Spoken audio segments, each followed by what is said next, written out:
What to expect from PlayStation in 2025? Oh wow, we're in that year. Whoa. Whoa. 2024 was a bit of a bumpy road for PlayStation. Things started out well with the surprise success of Helldivers 2, the critically acclaimed Final Fantasy VII Rebirth, and the slick action duo of Stellar Blade and Black Myth Wukong. But things took a downward turn in the summer thanks to Concord's failure to launch. The doomed hero shooter and subsequent closing of developer Firewalk Studios was certainly a low point for Sony, even if a delightful little robot did his best to brighten the mood in the fantastic Astrobot. Since then, we've seen the arrival of the PS5 Pro, an even more powerful PlayStation 5 console that comes at an eye-wateringly premium price and has been met with a mixed reception. But with time ticking away, there's barely time left in 2024 to dwell on PlayStation's past. So, what does the upcoming year have in store for PlayStation? With almost all of its first-party studios keeping cards close to chests, you may be mistaken for thinking things are looking quiet. But let's delve in deeper to see exactly what games to expect for the PS5 in 2025, as well as make a few hopeful guesses of our own.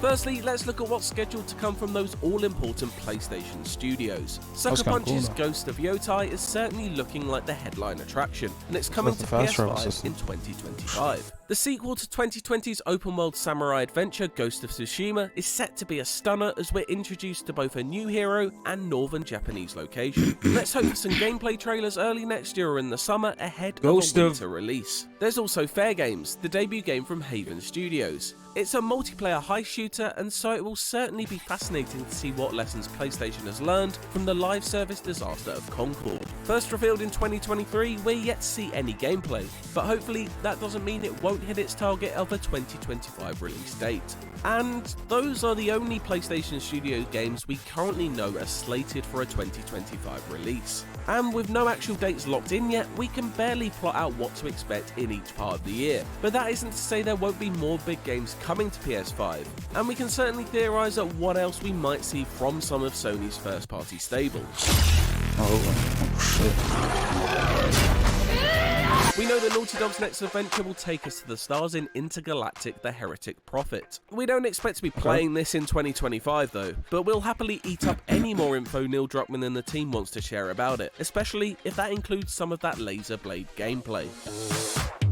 Marathon has a lot of weight resting on its shoulders, not only because it will be Bungie's first full release since it was acquired by Sony, but alongside Fair Games, it will be PlayStation's first big live service shooter to follow in those quickly fading steps of Concord. The Destiny developers have as strong a shooter pedigree as anyone in the business, so it will certainly be interesting to see the result of its work as it aims to revive its long dormant 90s series as a multiplayer extraction shooter. And could 2025 be the year that Death Stranding 2 On the Beach emerges from its oily cocoon? Hideo Kojima was at the Game Awards but didn't bring a new trailer with him. Unacceptable behaviour if you ask me. Are we any closer to knowing what it's all about? Who's to say, but we certainly want to play it. And the sooner we can, the sooner Kojima can move on to working on Viscint, the upcoming stealth action PlayStation exclusive from the Metal Gear Master. Hey brother, did you miss me?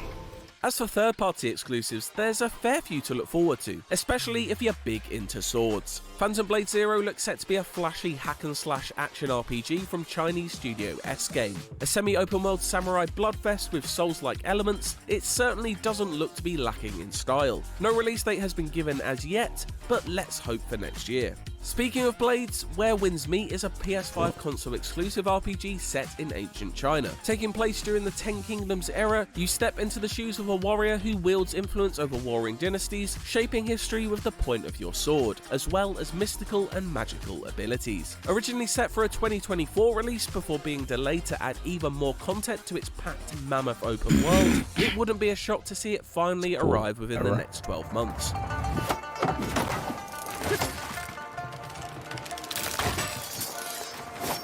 But wait, there are even more swords and even bigger blades in Ballad of Antara, a free-to-play co-op action RPG packed with multiple protagonists and intertwining stories coming to the PS5 in 2025. We'll get a better look at it soon, with a beta promised to be on the way.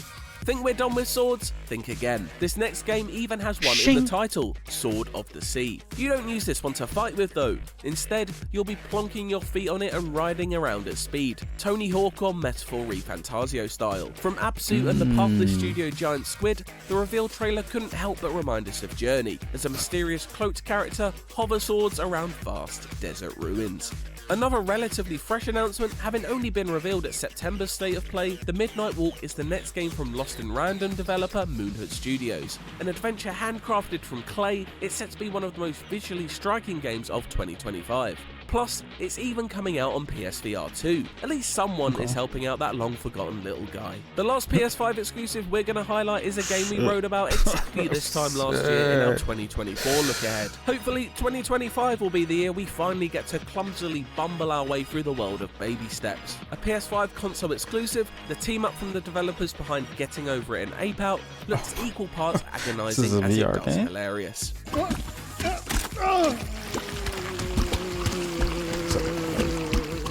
That may be it for exclusives, but there are plenty more multi-platform games coming out in 2025 that are set to make it a bumper year for PlayStation players. Alongside the arrival of Indiana Jones and the Great Circle onto PS5, there's Elden Ring Night Reign, Kingdom Come Deliverance 2, Assassin's Creed Shadows, Monster Hunter Wilds, Mafia the Old Country, Judas, Borderlands 4, Doom the Dark Ages, and Metal Gear Solid Delta Snake Eater, to name but a few.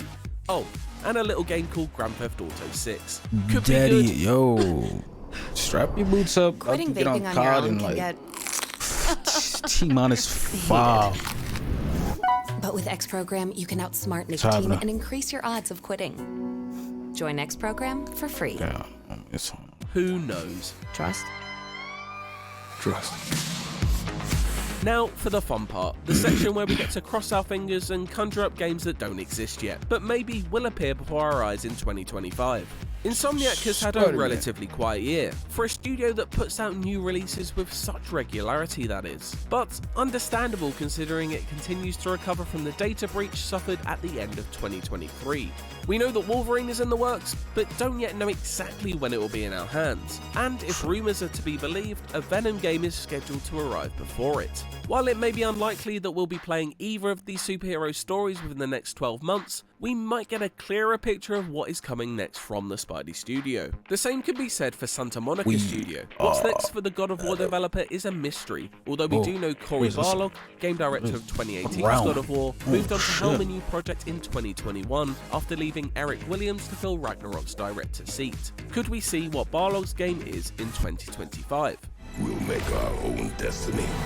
As for other PlayStation studios, can we expect yet more delves into the world of Horizon from Guerrilla Games, with an online multiplayer game reportedly in development at the Amsterdam developers? And it's been a long time since Ben released Days Gone, almost 6 whole years in fact, and the studio has hinted that it's making another open world adventure. Little is known apart from that, but it's safe to say we'd like to learn more.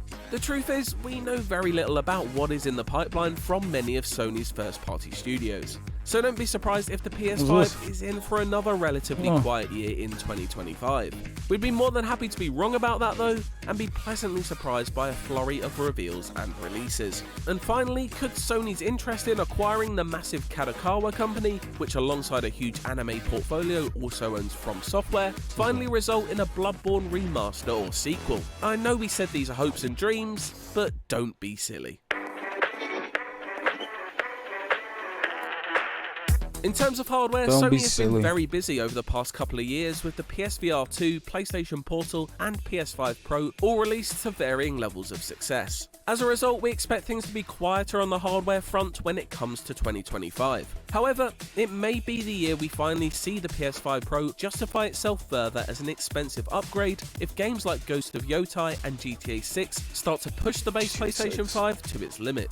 It will certainly be interesting to see how developers embrace this new tech over the next year or so, and if we start to see genuinely impressive comparisons between the original PS5 and Pro. But while we expect actual hardware releases to be quiet, we've heard whispers that there may be some news to share of fresh PlayStation tech in 2025.